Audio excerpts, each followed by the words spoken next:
இந்தியாவில் பிறந்த யாரா இருந்தாலும் வாழ்க்கையில ஒரு தடவையாவது திருப்பதி கோயிலுக்கு போயிருப்பாங்க. பாஸ் ஆகிறது, வீடு கட்டுறது, வேலை கிடைக்கிறதுன்னு எல்லாத்துக்கும் திருப்பதியில மொட்டை அடிக்கிறதா தான் வேண்டிப்பாங்க. அந்த திருப்பதியை பத்தி வெளியே வராத பல ரகசியங்களை தான் இன்னைக்கு நாம வீடியோல பார்க்க போறோம். வீடியோக்கு போறதுக்கு முன்னாடி கீழே இருக்கிற சிவப்பு கலர் பட்டனையும் அதுக்கு பக்கத்துல இருக்க பெல் பட்டனையும் அழுத்திடுங்க. திருப்பதி கோவில்ல பெருமாளுக்கு முன்னாடி இருக்கிற விளக்கு அணைஞ்சதா யாருமே பார்த்ததில்லையா. 1000 வருஷத்துக்கு முன்னாடியில இருந்தே அது அணையக்கூடாதுன்னு விளக்குல தினமும் எண்ணெய் ஊத்தி எரிய வச்சுக்கிட்டே இருக்காங்க. இது வரைக்கும் திருப்பதி கோவில ஒரு வாரம் கூட மூடினது கிடையாது. எப்பயுமே திறந்துதான் இருக்கும். ஆனா 18வது நூற்றாண்டுல அந்த இடத்தை ஆண்ட மன்னர் 12 பேரு துரோகம் செய்ததா தண்டனை கொடுத்து அந்த கோவிலை சுத்தி இருக்க சுவர்கள்ல தொங்க விட்டுருக்காரு. அதனால 12 வருஷம் யாரும் உள்ள போறதுக்கே பயந்தாங்கன்னு வரலாறு இருக்கு. உண்மையாவே அந்த பெருமாள் சிலை வலது பக்கமா தான் இருக்கு. நம்ம அவசரத்துல பார்க்கும்போது நடுவுல இருக்க மாதிரி தெரியுது.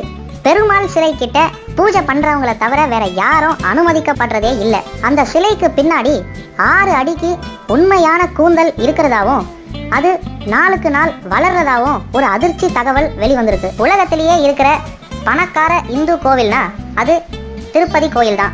ஏன்னா ஒரு நாளுல பக்தர்கள் கிட்ட இருந்து வர காணிக்கை மட்டுமே 10 கோடி கிட்ட இருக்கும். உலக பிரபலமா இருக்கிற திருப்பதி லட்டு காப்பிரைட் போடப்பட்டது. அதாவது இந்த லட்டை நீங்க திருப்பதிக்கு வெளியே யாரு எப்போ வித்தாலும் அவங்க மேல கேஸ் போட்டு அபராதம் போடக்கூடிய அளவு பாதுகாப்பா பார்த்துக்கிட்டு இருக்காங்க. திருப்பதிக்கு வர பூஜை சாமான்கள், அதாவது நெய், பால், பூ மற்றும் எல்லா பூஜை பொருட்களும் ஒரு ரகசிய கிராமத்துல இருந்து தான் வருது. இந்த கிராமம் கோவில்ல இருந்து 22 கிலோமீட்டர் தொலைவுல இருக்கு. இந்த கிராமத்துல வெளி ஆட்கள் யாரையுமே அனுமதிக்கிறதே இல்லைன்னு சொல்றாங்க. திருப்பதியில மொட்டை அடிச்சவங்களை தேட முடியுமான்னு கிண்டல் பண்ணுவாங்க. ஏன்னா திருப்பதி ஃபுல்லாவே மொட்டை அடிச்சவங்க தான் இருப்பாங்க. ஒரு வருஷத்துல இந்த முடிய வித்து வர லாபம் மட்டுமே 200 கோடி அப்படின்னு சொல்லப்படுது. உலகத்திலேயே மிகப்பெரிய நகைக்கடையா இருந்தாலும் திருப்பதிக்கு வர நகையோட அளவு ரொம்ப அதிகமாக தான் இருக்கும். ஏன்னா ஒரு வருஷத்துக்கு 350 கிலோ தங்கமும் 500 கிலோ வெள்ளியும் வருதான். விலை மதிக்க முடியாத நகைகள் அதுவும் சில சமயம் வரும்னு சொல்றாங்க.